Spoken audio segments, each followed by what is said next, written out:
Hello, Guardians, and welcome to the Destiny IT Pros podcast. It is Tuesday, July 14th, 2015. We are your hosts, Jeremy Wright and Dan Stanford. It's Tuesday, which means it is time for the weekly reset in the tower. Let's see what we've got going on. Let's kind of run through some of our resets. Well, we've got the weekly, which is Valis to Arc, and then the Nightfall, which is Ishtar Sync. So let's start with the weekly, Valis to Arc. It looks like it's got the grounded modifier on it, which means that I hate that one. Guardians take more damage when they are airborne. I do that all the time. I'm a warlock, and getting up there in the air and being able to drop grenades and hit them from up top, or just be able to get out of the way.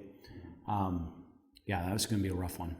But on that particular strike, I don't know that it comes into play a whole lot. The only time I can really see it being an issue is when you're traveling through the Rubicon Waste.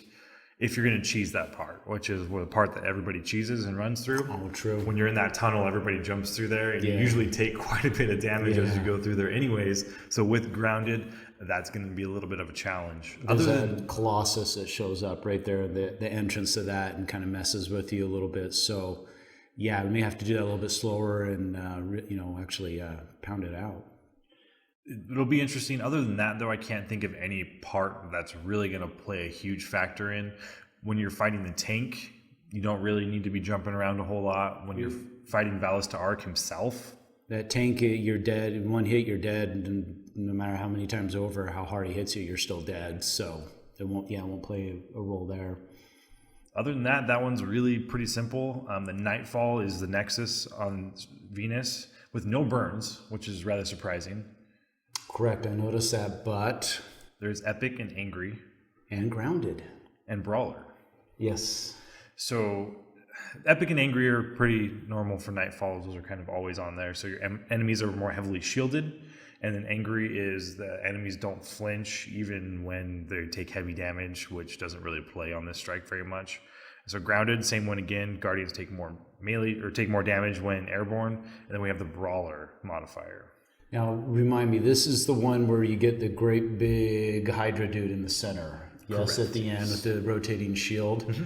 And you get the Minotaurs showing up there at the beginning, and then all the Hobgoblins. That one with Grounded, that one's going to be a little rough. We're gonna have to be kind of on the heavy weapons there and hit them hard and hit them fast. So my tips for this week's Nightfall are don't jump, obviously. This one should actually be pretty easy. For the first part, you're going to want to stack up on arc damage, because the first part is when you have to stalk the servitors in that area. You're going to have captains to deal with, and they're going to be shielded. And then solar damage, because there's going to be the Shanks with the solar shields. And those are the ones that really get you, in my opinion. So a little bit of Vex Mythoclast on the primary, and then a real good arc shotgun. Mm-hmm. To hit them hard. And then when you drop in with the final boss there, some void, void shotgun or something to work on those Minotaurs, I think would be a good choice. And then really you can punch everything, since we have the Brawler. And when you're at the end, you only have the add spawn in and the little Vex lightning time travel clouds or whatever they have when they spawn in. So you'll just have to punch them down, beat them down, really. So it shouldn't be that hard overall. I kind of have a love-hate relationship with burns. I love when burns are on, because we can take down the strike bosses in a matter of seconds. Yes. Less than a minute usually. So it's kind of boring when they're not on, but it's kind of fun at the same time, because it makes it a little easier not to die. Well, it's pretty epic when you're hitting stuff for 17,000 damage and all that with the burns that are on. So that's a lot of fun. But with Grounded, this one's going to take you have to really kind of think about your game style and make sure you're staying on the ground and moving around and really just kind of hitting them hard, because you're not going to be able to run away very well. You're not going to be able to jump out of danger and the like. And then our PoE resets for 32 is Machine Wrath. So round 1 is Cabal with Specialists. So special weapon damage is favored. Shotguns. A note on this modifier, I'm pretty sure that it just nerfs your other weapons. Agreed. To a slight degree. It states that special weapon damage is favored, not increased. Yes. Yes. When you have normally small they arms, use that word. They use the word increase exactly. on things. Yes. So when you have small arms, it says primary weapon damage is increased. This one says special weapon damage is favored. So to me, that seems like they nerf the others. I don't know that they boost the special or not, though. It doesn't seem like it.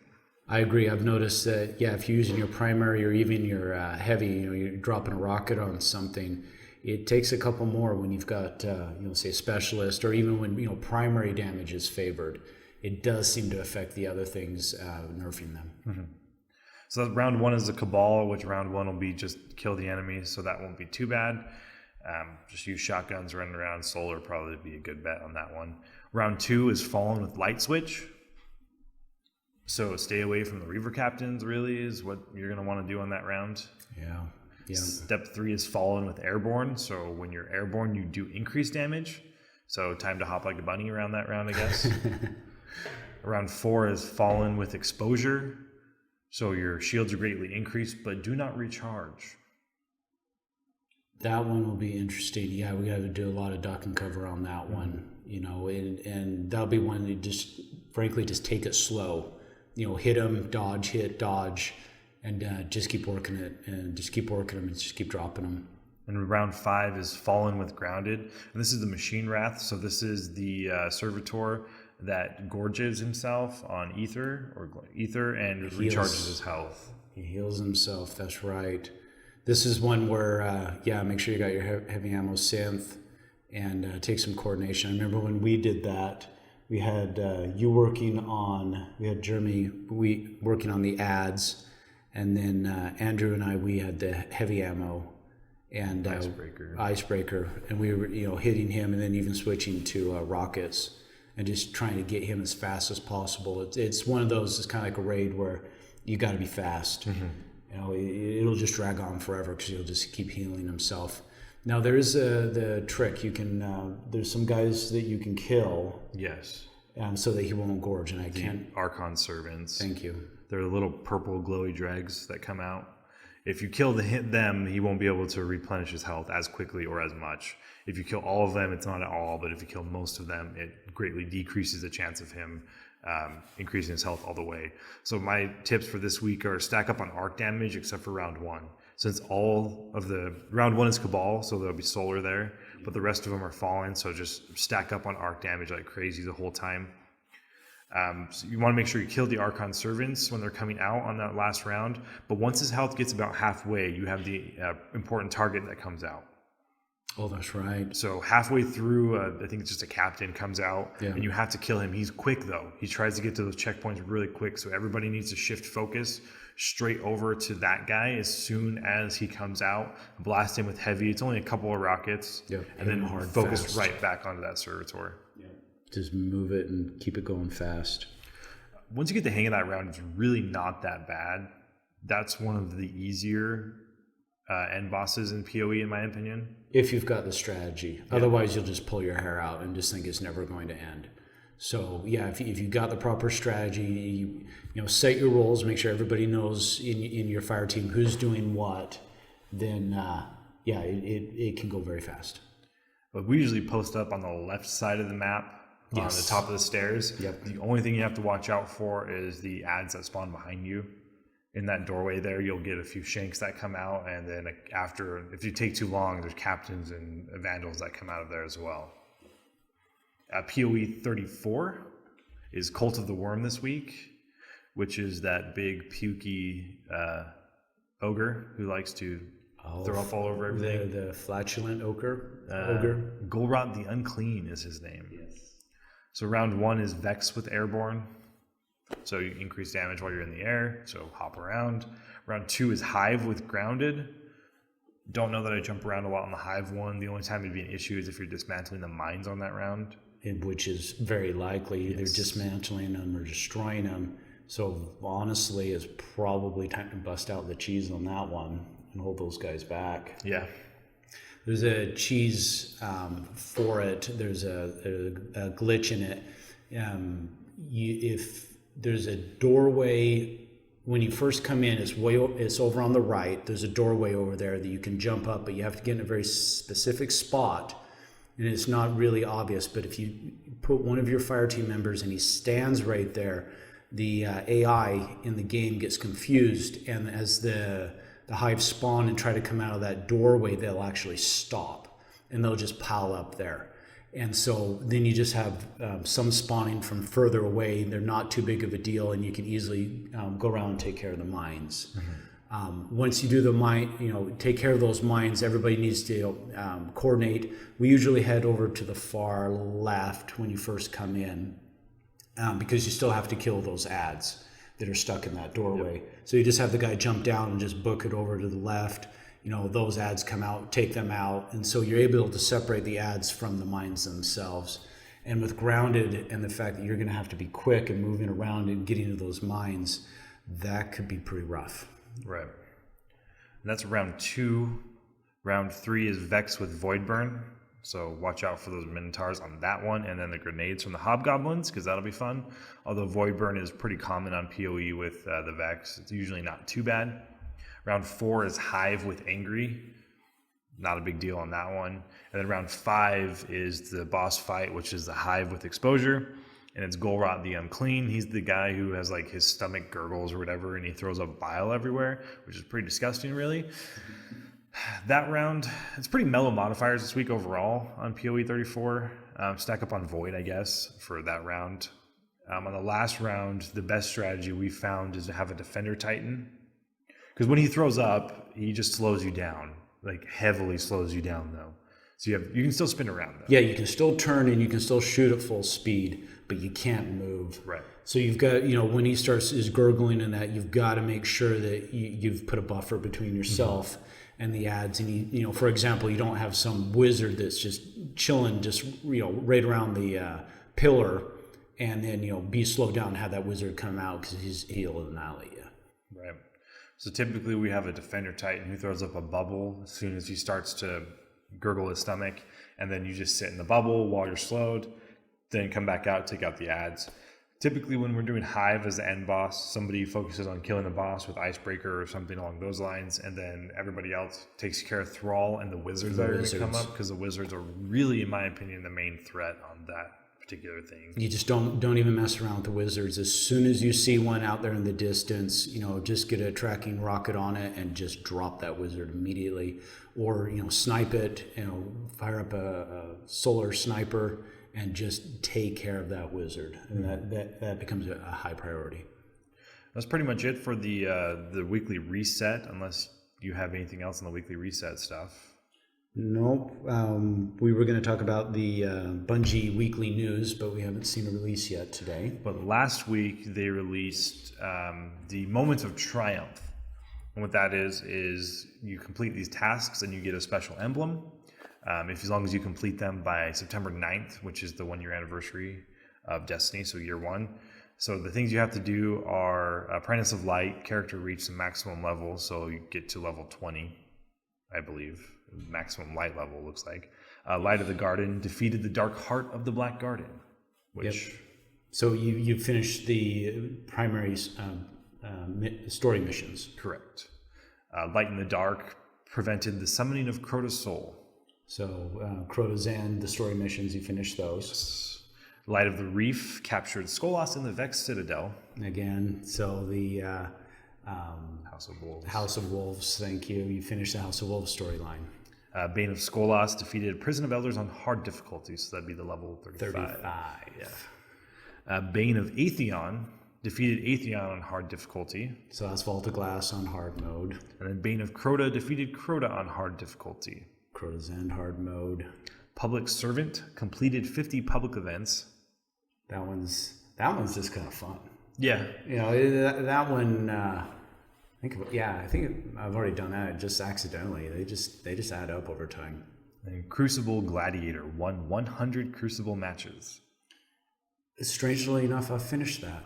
I don't know how that is. I do not like Crucible. Crucible is not my cup of tea. I'm much more about strikes and raids and story missions and that. And yet somehow I've chasing after some exotic bounties that require Crucible work. I've achieved that, strangely enough. The only time I do Crucible is Iron Banner, just to get an Etheric Light now. That's the only reason I do it. And then Chest Hunter is the last thing for Moments of Triumph. Found all the golden chests. I fear in a strange way that might be the hardest one. Because there's 20 of them, and I've done about half. And I remember at one point you mentioned that you thought you had a pretty good idea of where they all were, but I noticed you had like 15 out of the 20. Yeah. So there's still 5 out there somewhere. Well, if you look on your screen when you invoke the director, so when you first load up Destiny and you hit set destination, if you go to Venus, it shows you in the bottom right corner how many golden chests you have for that area. Like 3 out of 5 or 5 out of 5. I did not know that. That will help you narrow your search down. Oh, cool. Okay. So there's that going for you. So check that out and make sure there's plenty of guides online. IGN has some, as well as every other gaming site has ways to find the chests. I've yet to see a really good map of where the chests are. Well, it's kind of hard to map, honestly. Well, I see the videos all the time, though. That's all I see is the videos, which I can't follow. Like, they don't show you from beginning to end where you're going to, so you have to have some bearings of where they are. Yeah. And I don't like watching those videos. I like just to see the map. It's much easier for me. I mean, the best way to use those videos is, just have your iPad there beside you and play as you watch the video and just try to match it and keep up, if you will. Right. I think there's 5 on each area. So 5 on Earth, 5 on the Moon, 5 on Venus, and 5 on Mars. Makes sense. So that would be 20. And so when you get all these achievements, then what? Then you get the emblem, the Moments of Triumph. And it is only good until the Taken King comes out. So we've got roughly 2 months left to do it in. September 9th, actually. So a week before Taken King. Oh, okay. Okay. And then you get a unique emblem. It's got the symbol, the large circle with the smaller circles all around it, showing that you pulled it off. I'm quite excited to try it. Just got probably the biggest thing on the list is Courtesan on hard. Oddly enough, we haven't done that. We've done Courtesan, but not on hard mode yet. We really had no reason to do it on hard mode until now, so that's where we're at. I mean, there's some cool weapons, but at the same time, we were able to fill that in just with House of Wolves and and other means. It just wasn't a high priority. Right. You can check your progress on it on Bungie.net. Check out your profile there. They have a specific tab now for Moments of Triumph. You can check your progress on there. It's pretty cool to check it out. Let's see, what else do we have this week? I think we were talking about whether strikes or raids. Yes. Strikes, raids, or PoE, which is better and why? They're a little different, in particular raids and PoE. So raids are a lot of fun because you get a large group together. You're really pushing toward a goal. It takes a while to get there. You've got those checkpoints. You're most likely going to get some pretty decent weapons or some armor out of it. You really feel that sense of accomplishment. Vault of Glass, taking care of those terrible oracles, or getting through the Hydra there right before Atheon himself. Those type of things. It can be a lot of fun. PoE, I think some of the really nice things about PoE is that it's just 3 people. Yeah. So it reduces that requirement and that challenge of getting that many people together, especially for a raid, because unless you really know what you're doing and you've done it a lot and you've got a fire team that has got it down, I mean, to do any of those raids, you're talking hours. You're talking, oh crud, I would easily say at least 4 hours of playtime to get through it. And that can be a real challenge to get 6 people together to play for either that long or day after day until you actually get it accomplished. Where PoE, with the 3 of you, that's a much smaller challenge to get three guys together, and you can do it in an evening. Right. Because there are no checkpoints. Frankly, you're either going to do it in an evening or you're gonna give up and you're gonna try again later. I'd like to see matchmaking in the raids. I know that everybody thinks that matchmaking in the raids is a bad idea because you have to have that team aspect to it. But how many times are we doing a raid that somebody bails anyways?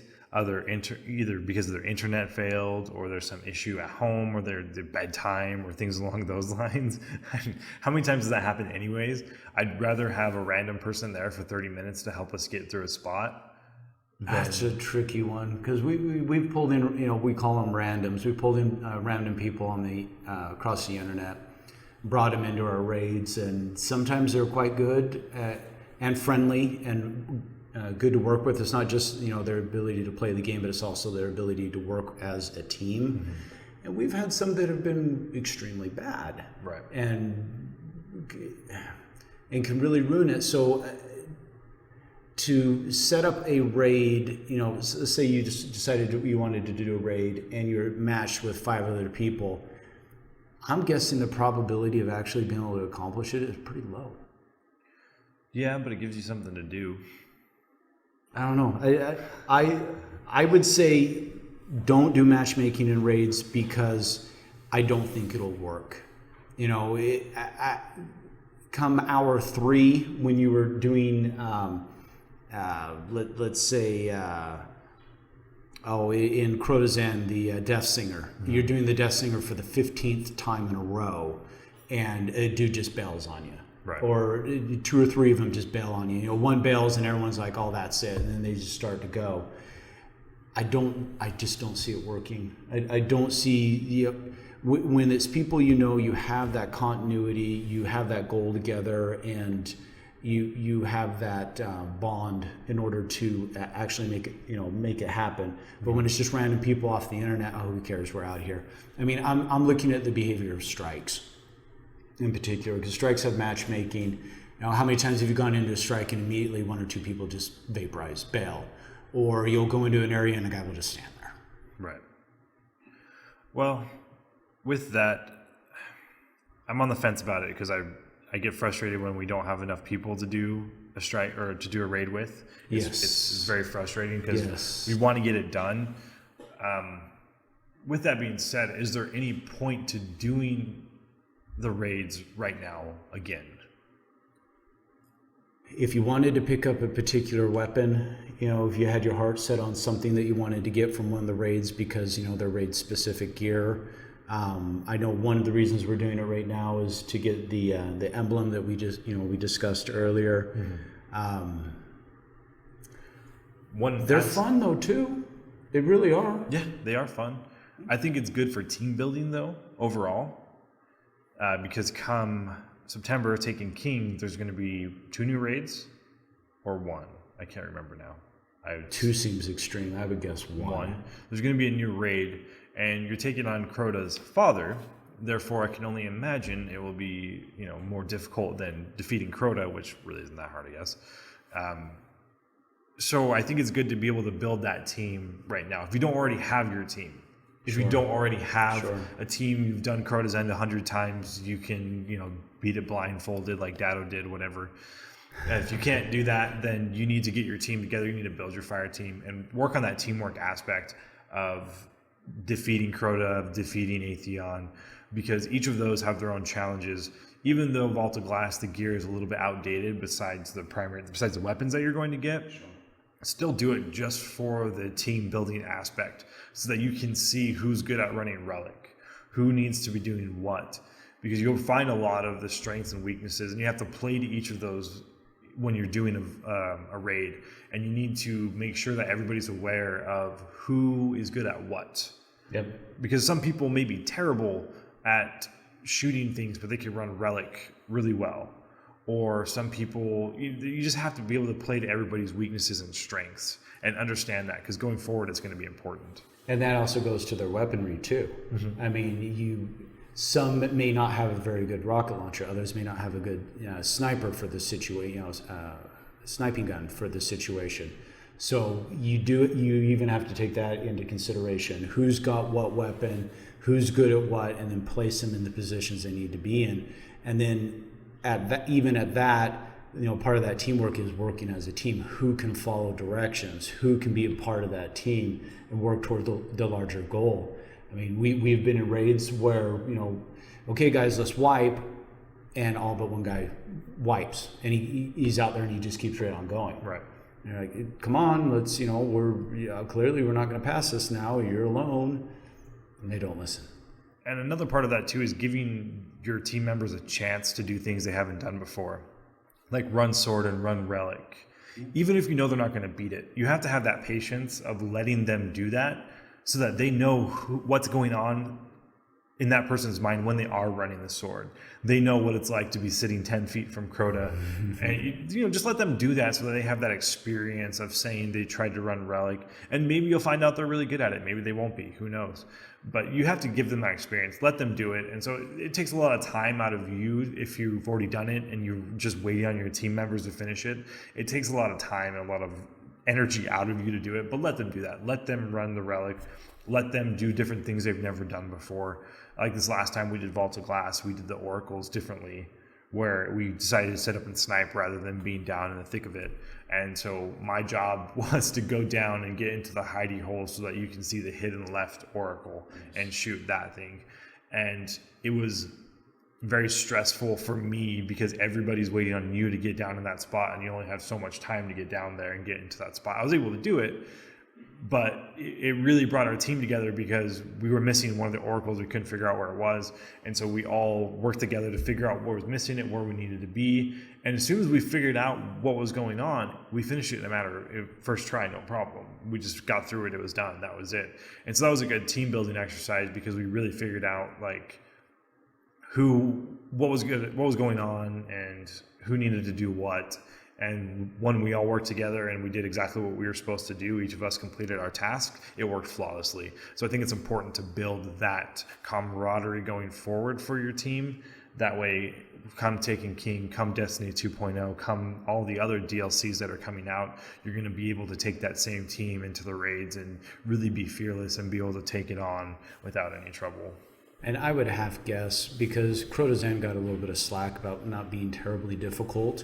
Now, it is hard, but it's not Vault of Glass hard. Mm-hmm. It's not on that level. And I would half guess that the Taken King raid, I can see Bungie overcompensating and making the raid in Taken King just brutal, would be my guess. I'm gonna guess there's gonna be more puzzles that require 6 people entirely. Yeah, I would guess Bungie was annoyed by the fact that Crota's End could be soloed. Yes, I don't think we're going to see that again. Yeah, in Vault of Glass, it's impossible to solo that, mm-hmm. And so I would guess you're exactly right, Jeremy. And the Taken King, they're going to go to some real extreme lengths to make sure that it's not possible to solo. Right. And speaking of teamwork and patience and working with people and all that, I mean, just last night we were doing Crota's End, and we almost had Crota. We were doing them on normal mode. Almost had Crota, and then somebody fired a rocket and tagged a team member in front of him and brought out the Oversoul, and that was that. And that was rather heartbreaking. But right now we're at the point where we're pulling some players through who have not done it yet. They've only recently picked up Destiny, and they're working on getting all the weapons that everybody already has. So we're pulling some of those people through it. And we're realizing how lucky we were when we ran through it the first time. Yes. To get some of the players that we got through LFG on Planet Destiny. There was times when we did Vault of Glass where we had no idea what happened, but we beat it somehow. And then we really took it figuring out. And so now we're in that position of we have to be those people who are carrying the other players. Yes. And we're realizing what those other players have gone through to get to that point. And it's sad for the people that we're carrying when we don't finish it because they feel like they did all this work for nothing, almost. We're letting the people down, sure. But you gain a greater appreciation for the times that you were carried through. And now that we're kind of in the lead roles and trying to help people understand you need to be here, you need to be there, and the actual strategy and pushing it forward, it's still a lot of fun. But like I said, you do gain that appreciation for the times before. Right. And the more you practice it and the more you do it with your team, the better they're going to be at understanding what's going on. And then there'll be that time that it just clicks. And everything works, and you get through it, and you're done, and that's it. And when you've got that many people playing, the probability of somebody making a mistake is there. and it will happen. And oftentimes that's also why speed is of the essence when you're doing the raids, because the longer you're out there, the greater the chances are of something going wrong. Right. In PoE, there is a lot of teamwork that is involved, but not anywhere near on the magnitude that is a raid. Correct. The timing does not have to be it's not as crucial. The where people need to be is not as crucial, but in some ways there's a lot of while the strategy is not as intense and the timing is not as intense. I mean, there's still strategy and timing, that's still important, but not like the raids. It seems to be it's a little bit more of a shooter, where you've got to be on it. You've got those ads that just keep coming. You've got the wizards coming at you, the captains, the reavers, that are just constantly coming at you. And you've got that goal of trying to complete that wave in the raid itself. They're just slightly different. And, do you feel like doing a puzzle and it's some hardcore strategy, or do you feel like just going out and just mowing guys down? Yeah. Well, do you have anything else this week? Nope. I wanted to touch on real quick the news from last week about the updated quest and bounty screen in the Taken King. Looks very cool, and apparently, even when you bring up your ghost in game, you can see your progress on bounties or quests, or what it is that you're focusing on at the moment. Mm-hmm. So if you've picked up a bounty, a quest, then you would see that quest there on that screen itself. That is a needed update, to be able to, and you can hold a greater inventory of bounties also. That's good. So looking forward to that. Looking forward to the Taken King all around. Yeah, I think everybody is. We're excited to have new story. And this is bringing the story full circle, not full circle, but it's adding what we're missing to it of now we get to see where Crota came from, and we get a little more backstory on that kind of thing. So I'm excited for that. Well, we were doing some miscellaneous story missions yesterday, and with the stranger coming in, the Exo lady, and all that, and it really started to remind me, going to the reef and seeing the queen and her little bratty brother and stuff really started to remind me of the need to push the story forward and find out some more information about this stuff. You kind of get tied down to doing the POEs and the raids and the strikes and all that and just mowing guys down, but I really feel that need and that desire. I want to know more about the story. Yeah, so hopefully we'll see more about that. Well, I think that's it for the week. Remember, this podcast is brought to you by Frontpoint-IT, www.frontpoint-it.com, Utah's premier managed service provider. If you have any questions, please email us, sales@frontpoint-it.com. Thanks for listening in this week, Guardians, and we'll see you next week, and have a good day. Thank you. See you later.